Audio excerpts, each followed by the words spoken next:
इसका main motto ही होता है इलेक्शन को जीतना। इसे ही हम फ्रीबीज कहते हैं। कुछ पार्टी तो शादी में पैसे देने को तैयार थे। पूरे डेव के पीछे सभी पार्टी के हाथ है। इन तीनों की डेवलपमेंट इशू पर बजट घटाए गए हैं।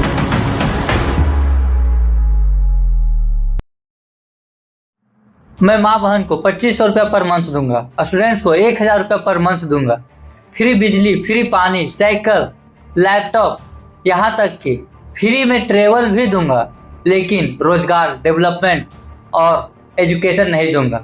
फ्री किस बात की फ्री?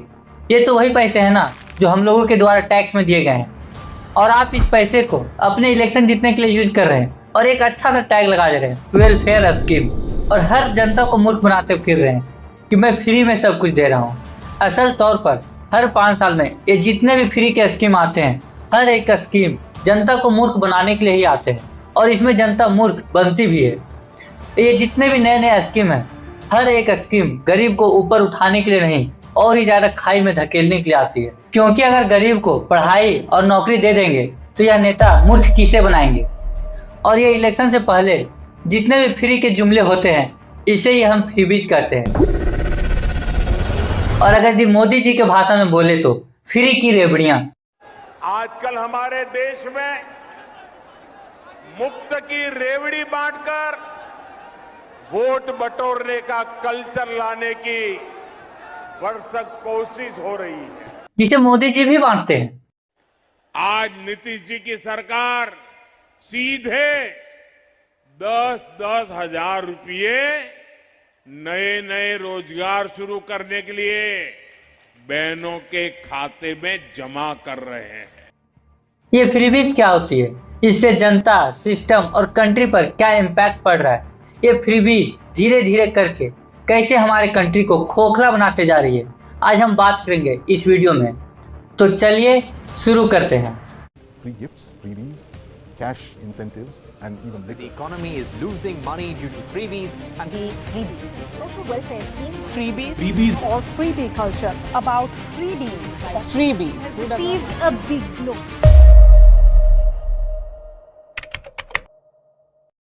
फ्रीबीज का मेनली 2 टाइप्स होते हैं, एक वेलफेयर स्कीम और दूसरा पॉलिटिकल फ्रीबीज। वेलफेयर स्कीम वे होते हैं जो किसी भी सोसाइटी की नीड और डेवलपमेंट के लिए लाई जाती है। इसका मेन मोटो ही होता है सोसाइटी की डेवलपमेंट। लेकिन वहीं दूसरी तरफ पॉलिटिकल फ्रीबीज, यह शॉर्ट टर्म में बेनिफिट तो पहुंचाती है, लेकिन लॉन्ग टर्म में इससे कई गुना ज़्यादा हानि ही पहुंचाती है। जैसे हमारे देश में बहुत सारे चल रहे हैं, लाडली बहन योजना, मैया Samman Yojana, free laptop, free travel, बहुत सारे ऐसे चल रहे हैं। इसका मेन मोटो ही होता है इलेक्शन को जीतना। क्यों ना ये सभी योजना के कारण अच्छे स्कीम को बंद करना पड़ जाए, या देश का दिवालिया निकल जाए, राज्य का दिवालिया निकल जाए, उससे नेताओं को कोई फर्क नहीं पड़ता। आज के इलेक्शन का मेन बेस ही फ्री की रेवड़ियों पर टिका हुआ है। हर एक पार्टी नए नए स्कीम लॉन्च कर रही है। हर एक पार्टी इस रेस में नहीं है कि देश या राज्य को कैसे डेवलप किया जाए, इस रेस में कि कैसे टैक्स पेयर का पैसा अपने इलेक्शन जीतने के लिए यूज किया जाए। कोई भी पार्टी डेवलपमेंट, हेल्थ या एजुकेशन के बारे में बात नहीं कर रही, क्योंकि वह भी जानती है कि जब बात फ्री पैसा देने से ही हो सकता है, तो झूठ में वादे करने की क्या आवश्यकता। हिंदुस्तान के हर गरीब परिवार में एक महिला को कांग्रेस पार्टी की सरकार साल का 1 लाख रुपया बैंक अकाउंट में डाल देगी। पूरे देश में freebie culture first time Tamil Nadu ने 1950 में स्टार्ट किया था, और जब इसका सक्सेस देखा गया तमिलनाडु की इलेक्शन में, तो यह धीरे धीरे पूरा देश में फैलने लगा। इन फ्रीबीज में से कुछ को तो वेलफेयर स्कीम माना गया और कुछ को पॉपुलर और वोट जीतने के लिए माना गया, जिसका इम्पैक्ट तमिलनाडु को देखने को मिला। इसके जीडीपी के 2.2% केवल फ्रीबी बांटने में ही चला गया, जिसका इम्पैक्ट कहीं ना कहीं इसके डेवलपमेंट में देखने को मिला। दिल्ली में फ्रीबी कल्चर का स्टार्टिंग आप गवर्नमेंट ने किया, और इन्होंने दिल्ली में फ्री बिजली, फ्री पानी, यहाँ तक कि फ्री ट्रेवल भी दिया। और फ्री बिजली के पीछे अरविंद केजरीवाल रीजन देते हैं कि अगर हर एक एमपी को 4000-5000 यूनिट फ्री बिजली मिल सकती है, तो जनता को 200-300 यूनिट देने में क्या ही दिक्कत है। एक एमपी जो होता है मेंबर ऑफ पार्लियामेंट, उसको कितनी फ्री बिजली मिलती है? 4000 या 5000 यूनिट पर मंथ। मैंने अगर एक आदमी को, एक परिवार को 200 यूनिट फ्री बिजली दे दी, तो क्या आफत आ गई यार। लेकिन सोचिए, अगर किसी राज्य को दिवाला निकलने से बचाने के लिए अगर किसी नेता का बिजली काटा जाए, तो क्या ही दिक्कत है।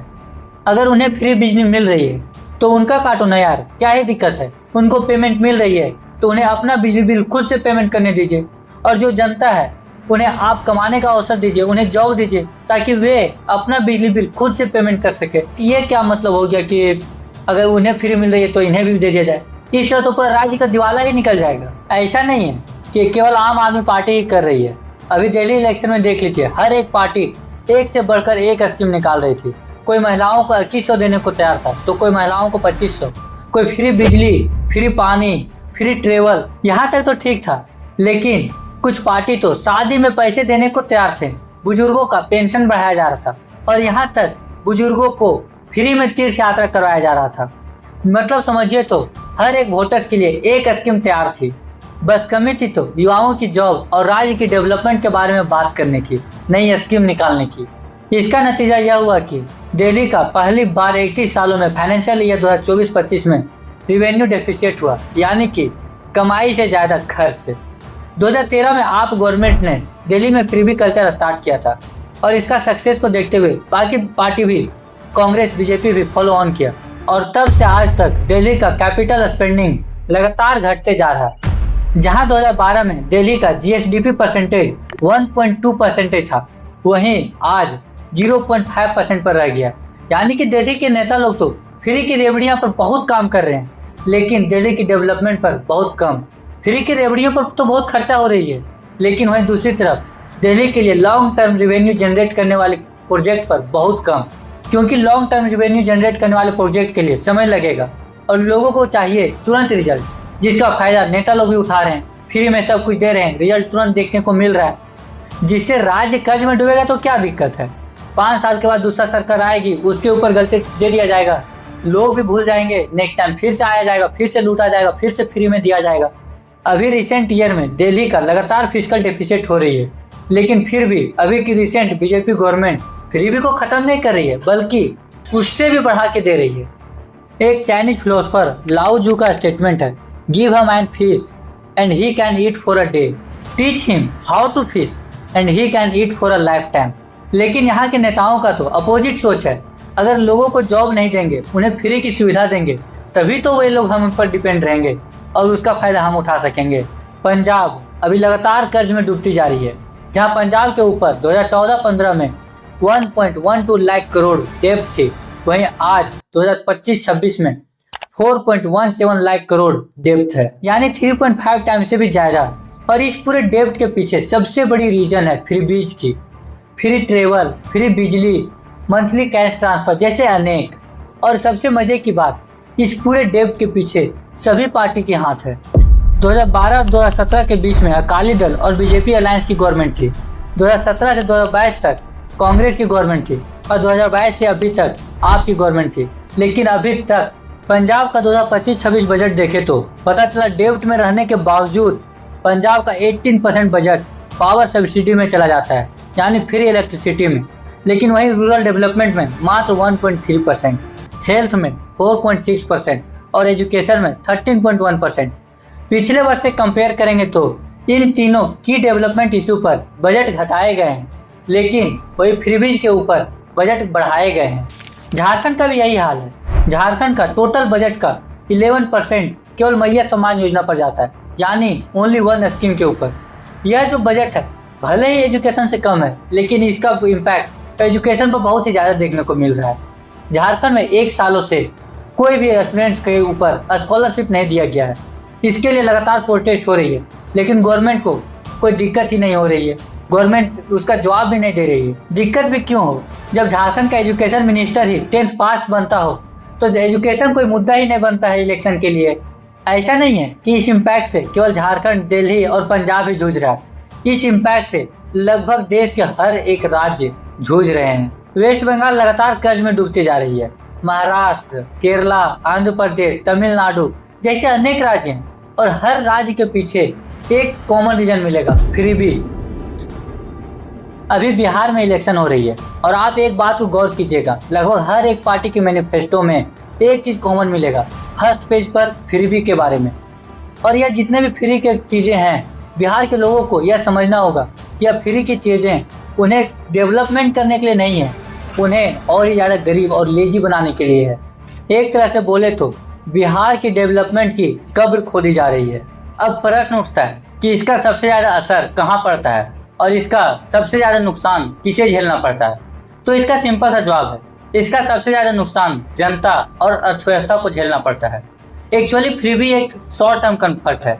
जब लोगों को फ्री की चीज़ें मिलने लगती है तो वह उसी पर खुश होकर रह जाते हैं और विकास की बातें धीरे धीरे भूल जाते हैं। और इसी साइकोलॉजी का फायदा हमारे देश के नेताओं उठा रहे हैं। लोगों को यह समझना होगा कि जितने भी गवर्नमेंट के पास पैसे हैं वह आपके हैं। आप 5 रुपए के बिस्किट खरीदते हैं या 1 लाख रुपए का सोना, हर एक चीज में आप टैक्स देते हैं और वह टैक्स गवर्नमेंट के पास जाती है। यह पैसा गवर्नमेंट इसलिए लेती है ताकि देश या राज्य का विकास कर सके। लेकिन अभी के समय में यह पैसे डेवलपमेंट के लिए यूज नहीं हो रही है, बल्कि हर एक नेता अपने वोट जीतने के लिए यूज कर रही है। और यह डेवलपमेंट को छोड़कर हर एक पार्टी आपको फ्री कहकर वोट जीतने के लिए थोड़ा थोड़ा चूरन पका देती है, जिसे आप खाकर खुश भी हो जाते हैं और इसी का फायदा नेता लोग उठाते हैं। ऐसे फ्री वादे जो भी पार्टी आपको करते हैं, उनसे आपको एक सवाल पूछनी चाहिए कि आप फ्री की चीज़ें तो दे रहे हैं, लेकिन क्या आप अगले 5 सालों में हमें एजुकेशन, जॉब, डेवलपमेंट, हेल्थ दीजिएगा? अगर नहीं तो हमारा यह 2500 या 5000 किस काम की? इस साल 2025-26 में इंडिया का फिस्कल डेफिसिट टोटल जीडीपी का 4.4% रहा है और इसका सबसे बड़ा रीजन है फ्रीबीज। आपको हमेशा इस बात को याद रखनी चाहिए, जब आपको फ्री बिजली, फ्री पानी और आपके अकाउंट में 1000 या 2000 रुपये क्रेडिट होते हैं तो कहीं ना कहीं आपका एजुकेशन, हेल्थ और डेवलपमेंट के ही पैसे काटे जाते हैं। जब कोई भी सरकार आपको फ्री की चीज़ें देने लगती है तो देश का कहीं ना कहीं इनोवेशन, एंटरप्रेन्योरशिप और डेवलपमेंट सब थम जाता है। और इसका ताज़ा तरीन एग्जाम्पल आपको नॉर्मल दिख जाएगा। इसरो का एनुअल बजट मात्र 13,416 करोड़ मिला है, लेकिन एमपी का लाडली बहन योजना का एनुअल बजट 18,669 करोड़ है। झारखंड की मैया सम्मान योजना का 13,363 करोड़, बंगाल में लक्ष्मी भंडार का बजट 26,700 करोड़, कर्नाटक में गृह लक्ष्मी स्कीम का बजट 26,608 करोड़ है। ये सभी आंकड़ाएं भले ही अलग अलग स्टेट के हो, लेकिन आप इस बात को गौर कीजिएगा कि सभी का बजट इसरो की बजट से ज़्यादा ही है, जो हमारे देश को चांद पे पहुंचाती है। और ऐसे ही स्कीम लगभग हर एक राज्य में चल रहा है, जिसे बजट में एक अच्छा सा नाम दे दिया जाता है, सोशल वेलफेयर, जिसका फायदा तो नहीं दिख रहा है, लेकिन धीरे धीरे हर एक राज्य को, उसके डेवलपमेंट को गर्त में डालते जा रहा है। इस वीडियो में मैं जितना भी डाटा यूज कर रहा हूँ, हर एक डाटा आपको कोई ना कोई न्यूज़ साइट, गवर्नमेंट साइट या रिसर्च पेपर में मिल जाएगा और हर एक का लिंक मैं नीचे डिस्क्रिप्शन बॉक्स में डाल दिया हूँ, एक बार जाकर जरूर चेक कर लीजिएगा। फ्रीबीज ने पॉलिटिक्स को सर्विस से मार्केटिंग बना दिया है। अभी हर एक नेता पॉलिसीज नहीं ऑफर बांट रहे हैं और हर एक इलेक्शन अभी ऑक्शन ऑफ प्रोमिस बन चुका है, यानी जनता का वोट ऑक्शन आइटम बन चुका है। जो जितना ज़्यादा फ्री की रेवड़ियाँ देगा वोट उसका हो जाएगा। मैटर यह नहीं है कि फ्रीबीज सही है या गलत, मैटर यह है कि क्या आज़ादी हमें इसलिए मिली थी कि दोबारा से मैं फ्री का पैसा लेके और नेताओं का गुलाम बन जाऊं? अभी क्या हो रहा है, नेता फ्री की चीज़ें देकर जनता के लिए काम नहीं कर रही है, बल्कि जनता उल्टा नेता के लिए काम कर रही है। वेलफेयर का मतलब फ्री देना नहीं होता है, मदद करना होता है। स्कीम तभी सफल बनेगी जब वह प्रोडक्टिव होगी, जैसे स्किल डेवलपमेंट, माइक्रो लोन या स्टार्टअप के लिए हो। अगर सरकार 2500 रुपया लोगों को फ्री देने के बजाय उसे ट्रेनिंग या प्लेसमेंट में लगाए तो वह देश के लिए इन्वेस्टमेंट बन जाएगा, ना कि खर्च। और इसके लिए सबसे पहले लोगों को बदलना होगा। जो फ्री की स्कीम देखकर लात खाने लगते हैं उसे बंद करना होगा। हर गलती नेताओं का नहीं होता है। अगर उनका 1% गलती है तो आपका 99% गलती है, क्योंकि आप उन्हें चुनकर भेजे हैं। आप उन्हें फ्री की रेवड़ियों को देखकर वोट दिए हैं, ना कि डेवलपमेंट को देखकर। तो आपको भी वे थोड़ा सा झुंझुना पकड़ा देते हैं और 4 साल सो जाते हैं। एक अच्छे वोटर्स को ये सोचना चाहिए कि कौन अगले 5 सालों में हमें जॉब देगा, कौन हेल्थ और एजुकेशन पर इन्वेस्ट करेगा, कौन करप्शन कम करेगा, कौन हमारे एरिया में स्टार्टअप्स लाएगा। यह देखकर नहीं कि कौन फ्री में बिजली देगा, फ्री में पानी देगा और फ्री में पैसा देगा।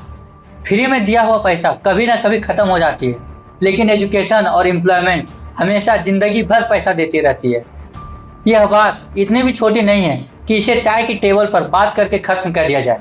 इस मुद्दे को हर एक वोटर्स तक पहुंचाना जरूरी है, ताकि उन्हें भी पता चले कि कैसे यह फ्री की रेवड़ियाँ धीरे धीरे हमारे देश को खोखला बनाते जा रही है। अगर आपको वीडियो अच्छी लगी होगी तो लाइक, कमेंट और चैनल को सब्सक्राइब कर दें, क्योंकि आपकी एक लाइक हमें नेक्स्ट वीडियो बनाने के लिए बहुत ही ज़्यादा मोटिवेट करता है। इस वीडियो को बनाने के पीछे सबसे बड़ा रीजन था कि लोग नेक्स्ट इलेक्शन में सोच समझकर वोट दें, ना कि फ्री की रेवड़ियों को देखकर। जय हिंद। मिलते हैं नेक्स्ट वीडियो में।